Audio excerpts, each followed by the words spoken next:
Alors bonjour à tous et bienvenue à ce nouveau segment vidéo. Aujourd'hui, nous allons faire un bref retour sur le positionnement géographique et nous allons parler des différents hémisphères. Finalement, nous allons prendre en exemple un point sur Terre et établir ses coordonnées géographiques. Si vous vous rappelez bien, lors du dernier vidéo, nous avons parlé du positionnement géographique.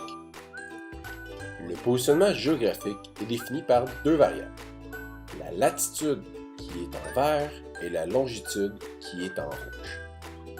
Grâce à la longitude et à la latitude, nous pouvons être précis quant aux coordonnées géographiques. Par exemple, tout ce qui est au nord, donc ce qui est en haut de la latitude, donc de la ligne verte, est une valeur géographique au nord. Tout ce qui est en bas, tout ce qui est au sud, coordonnées géographiques qui vont avoir la terminaison sud. Il est également bien important de faire attention aux valeurs maximales. Par exemple, pour la latitude, nous pouvons aller jusqu'à un maximum de 90 degrés nord et 90 degrés sud.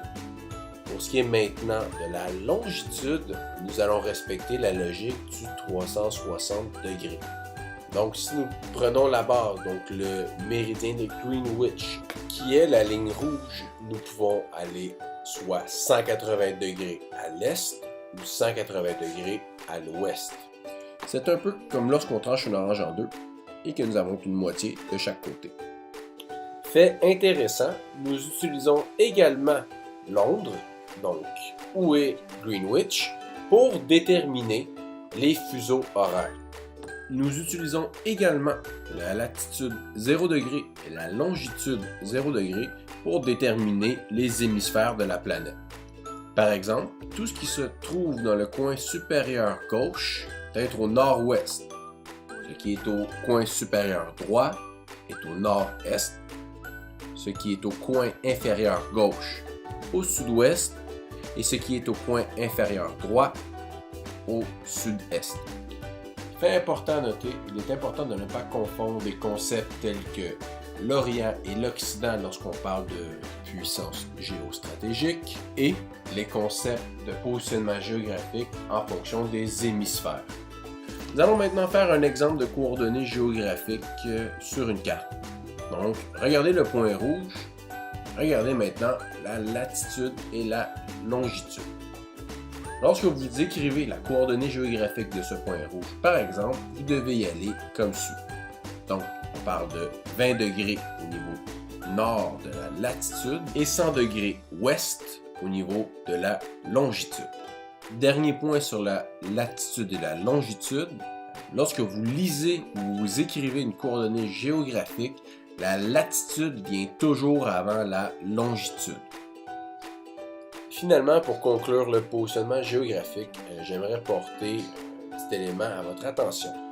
Tantôt, lorsque je vous ai dit ce qui est en bas et ce qui est en haut, bien évidemment, c'est relatif à la carte.